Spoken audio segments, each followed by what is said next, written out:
नभएका समाचार देखेर विदेशमा बस्ने नेपालीहरू वाक्क दिक्क भइसकेका छन्। तर वास्तविकता चाहिँ के हो भने हामीले यो हल्ला चल्न लागेको सुरुकै दिनको भिडियोमा भनेका थियौँ कि यहाँ कुरा रवि र बालेन मात्रै मिलेर हुँदैन, कुरा त रवि र बालेनलाई पनि चलाउने दुईवटा टिम मिल्न जरुरी छ।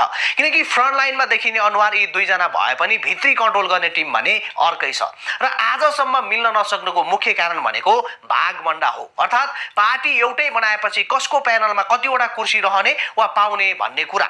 बाहिर भन्ने बेला हामी त देश बनाउन आएका हौँ, कुर्सीको लोभ छैन भनेर जतिसुकै ठुलो भाषण त कुरा गरे पनि आखिर राजनीति भनेकै कुर्सीको भागभण्डाको खेल जो हो। र अहिलेको यो एकतामा ठ्याक्कै मिल्न नसकेको चुरो कुरो के हो भने एकतापछि पार्टीभित्र मेरो भन्दा यसको प्यानल बलियो होला भन्ने डर, र यही डरलाई साम्य बनाउन सकेसम्म यसको भन्दा मेरो प्यानल अलिकति भए पनि बलियो बनाउनु पर्छ है भन्ने तिनै समूहको जोडबल, र यही जोडबलले गर्दा एकता तन्केकै भइरहेको छ।